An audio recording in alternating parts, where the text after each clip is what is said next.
বাগেরহাটের মোংলা উপজেলায় একটি সেতু নির্মাণের ৫ বছর পার হলেও আজও নির্মিত হয়নি সংযোগ সড়ক। ফলে ঝুঁকি নিয়েই বাঁশের মই বেয়ে সেতু পারাপার করতে বাধ্য হচ্ছেন স্থানীয় বাসিন্দারা।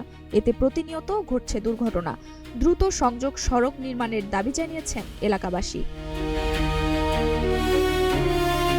মোংলা উপজেলার সুন্দরবন ইউনিয়নের পাখিমারা খালের উপর পল্লী অবকাঠামো উন্নয়ন প্রকল্পের আওতায় নির্মিত ৯০ মিটার দৈর্ঘ্যের এই সেতুটির কাজ শুরু হয় ২০১৮ সালে এবং শেষ হয় ২০২১ সালে। সেতুটি নির্মাণে ব্যয় ধরা হয়েছে ৬,৩২,৭৩,৫২২ টাকা। তবে সেতুর নির্মাণ কাজ শেষ হলেও দুই পাশের সংযোগ সড়কের কাজ আজও শুরু হয়নি। সেতুটির এক পাশে রয়েছে বাঁশতলা সরকারি প্রাথমিক বিদ্যালয়, আজিজ ভাট্টি মাধ্যমিক বিদ্যালয়, বাজার, মাদ্রাসা সহ একাধিক শিক্ষা প্রতিষ্ঠান ও গুরুত্বপূর্ণ স্থাপনা। সংযোগ সড়ক না থাকায় স্থানীয় বাসিন্দারা বাধ্য হয়ে সেতুর দুই পাশে বাঁশের মই তৈরি করে চলাচল করছেন। এই ঝুঁকিপূর্ণ পথে প্রতিদিন স্কুল ও মাদ্রাসাগামী শিক্ষার্থী সহ 10টি গ্রামের প্রায় 30,000 মানুষ যাতায়াত করছে। স্থানীয়দের অভিযোগ, বাঁশের মই ব্যবহার করতে গিয়ে প্রায় দুর্ঘটনা ঘটছে। বিশেষ করে শিশু, নারী ও বয়স্কদের চলাচল মারাত্মক ঝুঁকিপূর্ণ হয়ে উঠেছে। দ্রুত সড়ক নির্মাণ না করা হলে বড় ধরনের দুর্ঘটনার আশঙ্কা রয়েছে বলে জানান তারা। 5 বছর পর থেকে এখানে হয়ে পড়ে রয়েছে, কোনো ঢাল কিছু হয় নাই এবং এখানে পারাপারে খুব কষ্ট হচ্ছে। একটু কোনো রকম বাঁশ দিয়ে দিয়েছে, তা বাঁশের মধ্যে মানুষ বাচ্চা কাচ্চারা পড়ে যায়।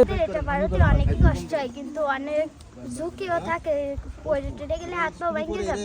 বাজার, আমরা বাজারমুখী, স্কুলমুখী, মাদ্রাসামুখী, আমাদের বাচ্চা কাচ্চা পোতাপুত্রী নাতিনাতকুর সবাই ওই বাজারমুখী, স্কুলমুখী, মাদ্রাসামুখী। তা এখান থেকে মানুষ বলতেছে ব্যথা পাচ্ছে, আঘাতপ্রাপ্ত হচ্ছে, হাত পা ভাঙে যাচ্ছে। এই 54 বছর পরে এসে পাইছি ব্রিজ, আর এই 5 বছর ব্রিজের সোলভ নামাই নেই। যার জন্য এই 15, 16, 18, 20 হাইট উঠতি এত কষ্ট, মানুষ যে কোনো মুহূর্তে যে কোনো অবস্থায় পড়ে মরেই যাবে।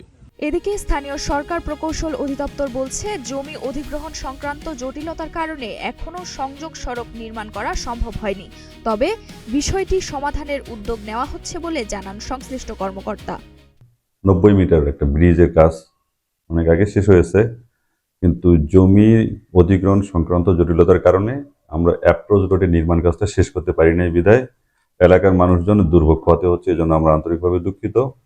ডিসি স্যার এসেছেন, উনি অনেক তৎপর আছেন এবং উনি ওনার যে এলএ শাখা যারা ল্যান্ড অ্যাকুইজিশনের বিষয়ে দেখাশোনা করেন তাদেরকে স্পেশালি এটা করছেন, অবগত আছেন। আমরা প্রথম থেকেই তৎপর আছি। আশা করতেছি যে খুব দ্রুতই যে বিষয় আছে সেটা সুরাহা হয়ে আমরা অ্যাপ্রোচ রোডটা নির্মাণ করতে পারবো ইনশাআল্লাহ। সেতুটির নির্মাণ কাজ করছে পটুয়াখালীর ঠিকাদারি প্রতিষ্ঠান মেসার্স আবুল কালাম আজাদ।